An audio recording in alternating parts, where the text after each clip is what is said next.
Iniciamos el tercer capítulo del podcast Pa'lante con los obreros y las obreras, y en esta oportunidad tendremos un invitado muy especial para nosotros como movimiento obrero, como Juventud Revolucionaria, un referente de la lucha en el movimiento obrero, como lo es el profesor Germán Eduardo Piñate Rodríguez, que está acá con nosotros. Mejor conocido como Eduardo Piñate. Eduardo Piñate, director, docente, político e historiador venezolano, quien viene de ser director de promoción y desarrollo de la Alcaldía de Caracas del periodo 2009 al 2011, director general del despacho de la Presidencia del Parlamento desde el 2011 hasta el 2012, también diputado a la Asamblea Nacional para el periodo 2011-2016, ministro del Poder Popular para el Proceso Social del Trabajo del 2018 al 2021, ministro del Poder Popular para la Educación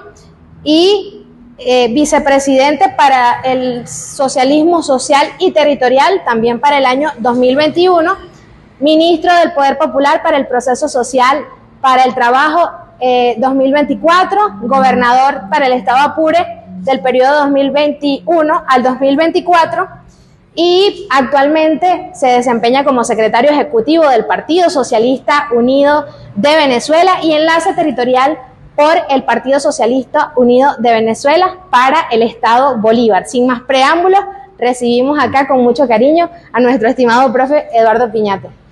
Bienvenido, profe. Muchas gracias, Joana, muchas gracias por esta invitación. Un saludo a toda la juventud venezolana y muy particularmente a los jóvenes y las jóvenes trabajadores y trabajadoras que son el futuro de este país. No son el futuro, perdón, son el presente ya. Son constructores ya de la patria nueva, de la patria buena que soñó Ali Primera, el comandante Chávez y todos nosotros, la generación nuestra. Ustedes son de verdad los continuadores de una obra revolucionaria que se va haciendo de generación en generación y se va perfeccionando. Y ustedes seguramente son ya y van a seguir siendo mejores porque tienen desafíos distintos y más complejos en el futuro.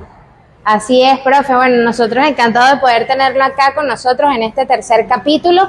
Y permítame preguntarle, ministro y profesor, para que los jóvenes que a esta hora nos están viendo a través del podcast Pa'lante con los obreros puedan conocer un poco más cómo fue la juventud de Eduardo Piñate y cómo inicia en el movimiento obrero. Bueno, yo tuve una juventud normal, ¿no? Yo nací en San Fernando de Apure, hace un pocote de años ya, pero yo me crié en Caracas, ¿no?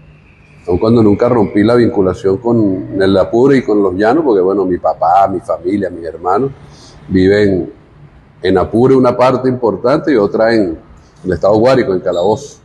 Mi madre, que todavía está viva, vive en Calabozo, ¿no? De manera que toda mi vida estaba en contacto con el llano. Pero me crié en el 23 de enero de Caracas y ahí inicié mi incorporación a la lucha política de los 14 años, desde el movimiento estudiantil, desde muy temprano.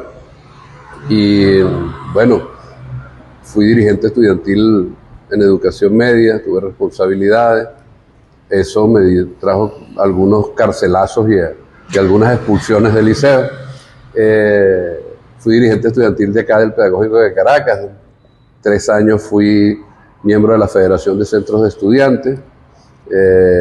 Después de salir me incorporé ya apenas graduado al movimiento sindical, cuando me incorporé a trabajar en el Liceo Manuel Palacio Fajardo el 23 de enero. Bueno, lo primero que tuve fue una responsabilidad como delegado sindical de mi centro de trabajo en Suma Caracas, Sindicato Único del Magisterio, que para ese momento su presidente era Aristóbulo Isturi. Yo estoy ligado a Aristóbulo desde que yo era estudiante del Pedagógico.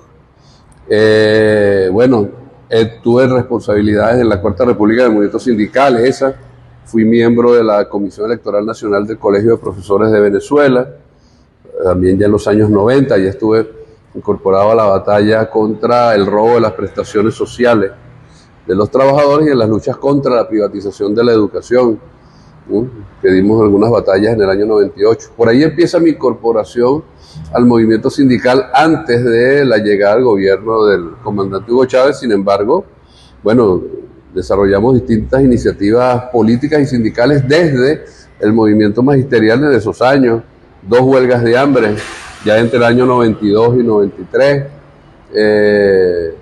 incluso una coincidió con la salida de Carlos Andrés Pérez del gobierno, que dirigimos en ese momento. Entonces, y ya con Chávez en el gobierno, bueno, nos incorporamos a este torrente de la Fuerza Bolivariana de Trabajadores con el presidente, el hermano Nicolás Maduro, y todo este proceso que nos ha traído hasta aquí al día de hoy. Bueno, interesantes los inicios de nuestro ministro Eduardo Piñate en su juventud y además ese primer paso que da desde esa juventud para aportar desde el movimiento sindical. Profe, ¿cuál fue su primer trabajo y cómo fue ese proceso de ingreso? Mi primer trabajo en sentido estricto fue cuando yo tenía 12 años. Chiquitico. Yo fui, claro, porque yo me había graduado había salido de 6º grado, iba a ingresar al liceo, pero en ese momento al liceo, bueno, el Palacio Fajardo estaban construyendo una sede nueva, que ya no existe tampoco, incluso los estudiantes le pusimos el nombre del Gallinero en aquella época. ¿Por qué, profe? ¿El Gallinero? Porque era planita, así. El Liceo del Palacio Fajardo tenía una instalación de 2 pisos en Cristo Rey, que todavía existe. Pero por la ampliación de la matrícula, supongo, hicieron una instalación nueva. Bueno, pero entonces tuvimos que esperar de octubre a enero para que empezaran las clases. Okay. Y yo en ese periodo, que es extensión de las vacaciones, mi vieja me mandó a trabajar con mi tío, que era obrero de una fábrica de carteras, por allí por la Plaza La Concordia, cerca. Y ese fue mi primer trabajo como obrero de esa empresa, ¿no? Yo era, familiar. No, pues de otra familia, era una familia española, no era nuestra. Okay. ¿No? Era una familia española. Y después trabajé en diversas cosas, ¿no? Okay. En diversas cosas.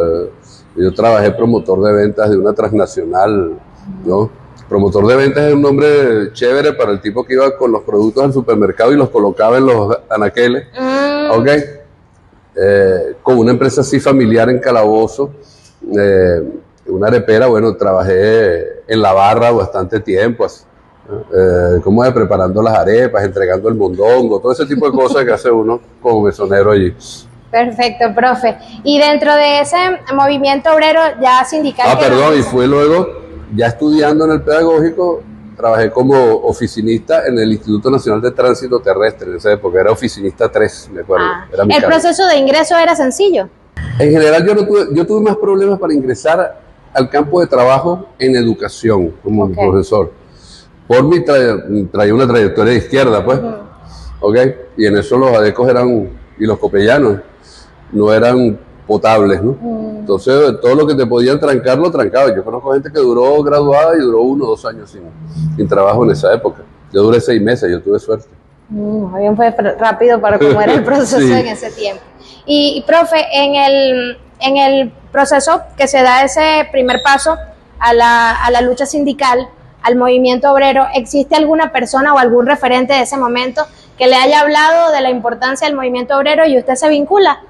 ¿O fue...? No, yo traía una formación política ya, yo era en ese momento, desde el año 74, yo era militante de la Liga Socialista, ¿no? Cuando yo me gradué de profesor en el 85, yo era miembro de la dirección regional de la Liga Socialista en Caracas y tenía una formación política ideológica, entendía la importancia de la construcción y de la fuerza y del aporte del movimiento obrero para hacer la revolución. Entonces era lógico, ¿no?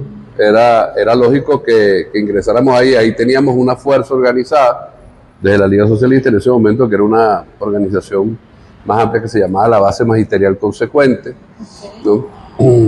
Allí militó conmigo, por ejemplo, Alexis Corredor también, ¿no? Y otros compañeros. Y por esa vía nos incorporamos, ¿no? Habían algunos liderazgos a nivel magisterial de cierta relevancia, pero un referente era Aristóbulo, con los cuales en aquel momento teníamos acuerdos, encuentros y desencuentros, pero de manera muy, muy fraternal, ¿no? Porque bueno, al fin de cuentas todos enfrentábamos a la burocracia sindicalera de aquellos años expresada en la CTB y sus organizaciones. Perfecto, profe. ¿Cuál sería el mensaje desde esta generación que ha hecho importantes aportes desde sus inicios en la lucha obrera para esa juventud que nos está viendo ahora mismo, que está en la fábrica, que está en la planta, que está en el área administrativa y que quiere desde esa juventud y desde esta época aportar para la patria? Yo creo que son dos cosas, ¿no? Yo te decía hace ratico que la juventud tiene responsabilidades superiores o distintas a las que tuvimos nosotros, porque nosotros comenzamos a construir, a hacer revolución desde una postura de la que había que acabar con lo viejo, que todavía hay que seguir haciéndolo, y construir lo nuevo. Pero a ustedes como jóvenes les toca la construcción de lo nuevo. En esta época, que es absolutamente distinta, esta es la época de la inteligencia artificial, lo que llaman algunos la dictadura de los algoritmos, del desarrollo vertiginoso de la ciencia, la tecnología, de la técnica, es decir, de los desafíos, de las nuevas formas del trabajo. Es decir, nosotros no podemos seguirnos organizando solamente en los países nuestros todavía un tiempo, ¿no? Sobre la base de la línea de producción fordista, ¿no? Cuando ya tenemos todo eso que te estoy diciendo, tenemos el teletrabajo, es decir, hay un conjunto de desafíos distintos, ¿no? Y que implican un salto de calidad. Entonces, para la juventud de ustedes, o sea, la juventud, a esta generación pues de jóvenes, ¿verdad?, le toca ese desafío, y además de eso, bueno, crear las condiciones para que quienes los releven a ustedes en el futuro, bueno, también asuman con compromiso, teniendo en cuenta un elemento esencial, ¿no? Y tiene que ver con lo ideológico, tiene que ver con la conciencia. Nosotros estamos construyendo la nueva sociedad para que haya justicia social, para que haya igualdad, como decía Bolívar, establecida y practicada, para que nuestros pueblos, los seres humanos, sean felices, ¿no? Vivan en paz, con una importante calidad de vida. Y hoy, y perdona que te haga esta reflexión rapidita, bueno, con este desarrollo de la ciencia y de la tecnología, bueno, la capacidad de producción, la productividad del trabajo se ha elevado. Son tecnologías ahorradoras de mano de obra, de fuerza de trabajo. Entonces, desde el punto de vista del socialismo, ¿cómo hacemos? Entendemos, porque el capitalismo no tiene problema, el capitalismo excluye, ¿no? Y condena a la miseria a ese sector que va quedando fuera, que Marx llamaba el ejército industrial de reserva en su tiempo. Pero el socialismo no puede hacer eso. Correcto. Entonces, ¿cómo le garantizamos a ese sector, a esos trabajadores, a ese pueblo, que haya calidad de vida? Hay una experiencia que lo viene logrando, que es la experiencia de los chinos, que ya superaron la pobreza en un momento en que van avanzando vertiginosamente, también rápidamente, violentamente, el desarrollo de la tecnología. Así es. Bueno, hemos culminado el primer bloque de este programa, Pa'lante con los Obreros, en su tercer capítulo. Ahora vamos a pasar a un siguiente bloque, profe, que es un poco más distinto, y se llama Preguntas y Respuestas Rápidas. Iniciamos el segundo bloque de este tercer capítulo del podcast Pa'lante con los Obreros. Estamos con nuestro ministro del Poder Popular para el Proceso Social del Trabajo, Eduardo Piñate. Y en este segmento, profe y ministro, son preguntas y respuestas rápidas. Yo le hago la pregunta y usted nos va contestando. Personaje histórico de Venezuela que admire más. Simón Bolívar. Un libro de historia que recomiende a la juventud. Historia económica y social de Venezuela, de Federico Brito Figueroa. Su lugar preferido de Venezuela. Mi lugar preferido de Venezuela. Son varios. Obviamente Apure es uno, ¿no? Tiene muchas cosas hermosas, pero ese es uno, obviamente.